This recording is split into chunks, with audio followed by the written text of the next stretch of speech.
रसोई की एक छोटी सी अनबन ने बदल दिया पूरे घर का माहौल। सुबह के करीब 8 बजे अचानक घर के बाहर लोगों की भीड़ जमा हो गई थी। अंदर से किसी के रोने की आवाज़ आ रही थी और घर का दरवाज़ा भी बंद था। पड़ोसी हैरान थे कि आखिर ऐसा क्या हुआ कि हमेशा हंसता खेलता रहने वाला यह परिवार आज इस हालत में पहुंच गया। लेकिन किसी को नहीं पता था कि इस पूरे झगड़े की शुरुआत सिर्फ रसोई में हुई एक छोटी सी बात से हुई थी। कुछ घंटे पहले तक सब कुछ बिल्कुल सामान्य था। वर्मा परिवार में सविता देवी, उनकी बहू काव्या, बेटा निखिल और पोती परी एक साथ रहते थे। सविता देवी घर की जिम्मेदारियों को लेकर बहुत ही ज़्यादा सख्त थीं। उनका मानना था कि घर की रसोई में बनने वाला खाना सिर्फ पेट नहीं भरता बल्कि पूरे परिवार को जोड़कर भी रखता है। वहीं काव्या नौकरी करने के साथ साथ घर भी संभालती थी। वह अपनी तरफ से पूरी कोशिश करती थी, लेकिन सविता देवी को लगता था कि काव्या अब पहले जैसी घर पर ध्यान नहीं देती। उस सुबह काव्या जल्दी जल्दी नाश्ता तैयार कर रही थी। अचानक उसकी नज़र उस घड़ी पर गई और वह घबरा गई, क्योंकि उसे ऑफिस के लिए देर हो रही थी। इसी जल्दबाजी में सब्ज़ी में नमक कुछ ज़्यादा पड़ गया। खाने की मेज पर बैठते ही सविता देवी ने जैसे ही पहला निवाला लिया, वैसे ही उनका चेहरा बदल गया।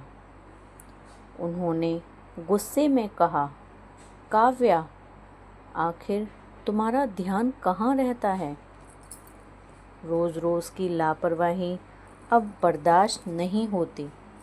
काव्या ने चुप रहने की कोशिश की, लेकिन उस दिन न जाने क्यों उसके अंदर जमा जितनी थकान थी वो सब बाहर आ गई।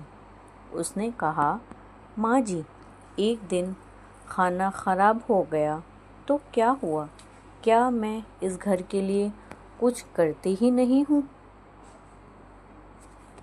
बस यही वो पल था जिसने पूरे घर की खुशियाँ बदल दी। सविता देवी ने इसे अपनी बेइज्जती समझ लिया। उन्होंने कहा, आज जो तुमने मुझे जवाब दिया है, कल को शायद इस घर में मेरी ज़रूरत ही नहीं रहेगी। काव्या की आँखों में आंसू आ गए। तभी निखिल भी कमरे से बाहर आया। उसने बिना पूरी बात जाने अपनी माँ का पक्ष लेते हुए काव्या से कहा, तुम्हें माँ से इस तरह से बात नहीं करनी चाहिए थी। काव्या को सबसे ज़्यादा दुख इसी बात का हुआ कि निखिल ने एक बार भी उसकी बात समझने की कोशिश नहीं की।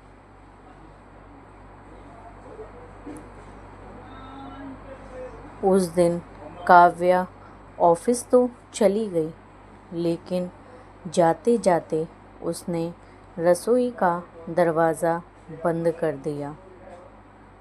सविता देवी ने गुस्से में कहा, अगर तुम्हें इस घर की रसोई ही इतनी भारी लगती है तो आज से खुद मैं सब संभाल लूँगी। उन्हें नहीं पता था कि उसी रात रसोई में कुछ ऐसा होने वाला था जिससे उनका पूरा परिवार हिल जाएगा।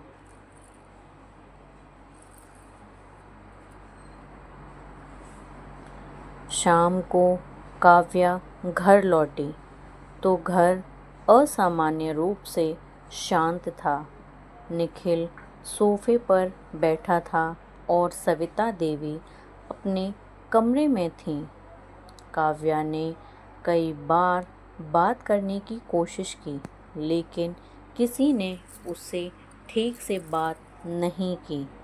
रात में अचानक रसोई से बर्तन गिरने की बहुत तेज़ आवाज़ आई। काव्या दौड़कर वहाँ पहुँची तो उसने देखा कि सविता देवी तो फर्श पर बैठी थीं और उनके हाथ में एक पुराना लिफाफा था। काव्या ने उन्हें उठाया और पूछा, माँ जी, यह क्या है?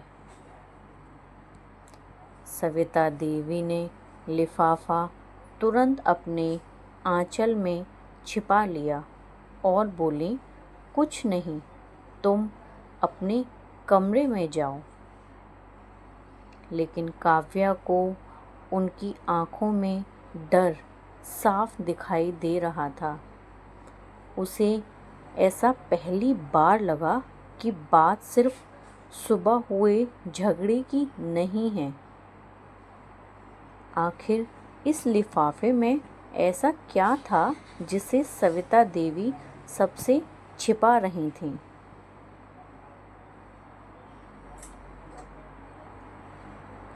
अगली सुबह काव्या ने देखा कि सविता देवी चुपचाप वहीं लिफाफा लेकर घर से बाहर जा रही थीं। काव्या ने दूर से उनका पीछा किया।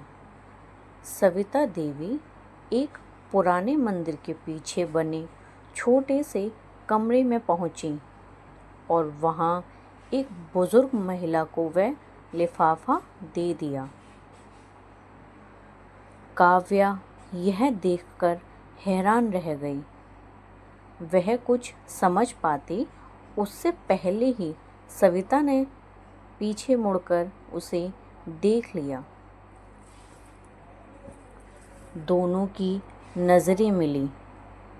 कुछ पल तक कोई कुछ नहीं बोला। फिर सविता देवी की आंखों से आंसू बहने लगे। उन्होंने कहा, काव्या, जिस बात को लेकर तुम मुझसे नाराज़ हो, उसकी असली वजह आज तुम्हें पता चलनी ही चाहिए।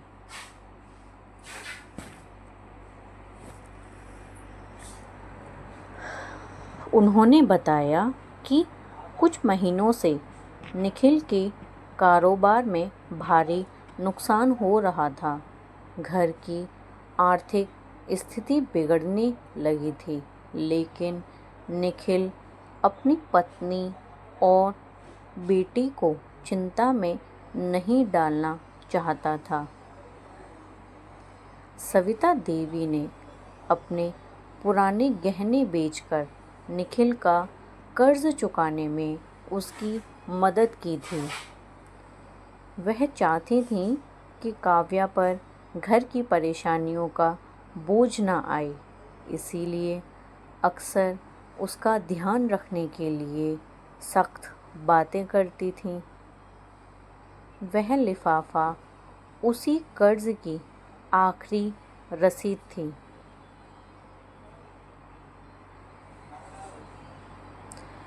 काव्या यह सुनकर पूरी तरह टूट गई। उसे समझ आया कि जिस सास को वह सिर्फ उसकी गलतियां निकालने वाली समझ रही थी, वही चुपचाप पूरे परिवार को बचाने की कोशिश कर रही थी। उसने सविता देवी के हाथ पकड़कर कहा, माँ जी, मैंने आपको गलत समझा।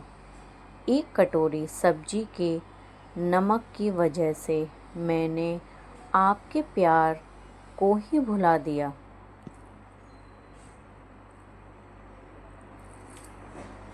सविता देवी ने उसे गले लगा लिया और कहा, मैंने भी अपनी चिंता को गुस्से का रूप दे दिया।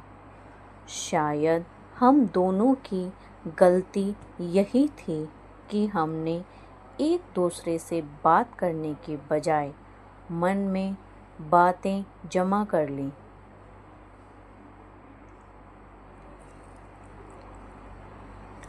जब दोनों घर लौटे तो निखिल दरवाजे पर ही खड़ा था। उसने दोनों को साथ देखा तो उसकी आंखों में भी आंसू आ गए। उस दिन पहली बार परिवार के सभी लोगों ने बैठकर अपनी परेशानियों से बारे में खुलकर बात की थी। किसी ने किसी को दोष नहीं दिया। रसोई में फिर से चूल्हा जला, लेकिन इस बार खाना बनाने से पहले काव्या और सविता देवी दोनों मुस्कुरा रही थीं।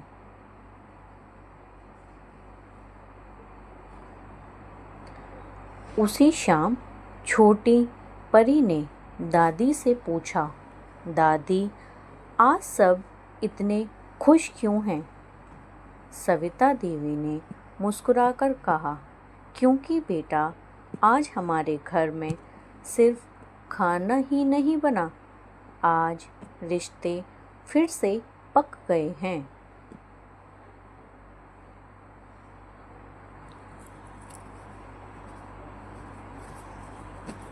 सीख, कई बार घर में बड़ी दरार किसी बड़ी समस्या से नहीं, बल्कि छोटी सी बात बोले गए कठोर शब्दों से पड़ती है। इसलिए रिश्तों में गलती से ज़्यादा ज़रूरी है समय रहते एक दूसरे को समझना और बात को बढ़ने से पहले ही रोकना। अगर कहानी आपको पसंद आई हो तो चैनल को सब्सक्राइब करना और वीडियो को लाइक करना ना भूलें। धन्यवाद।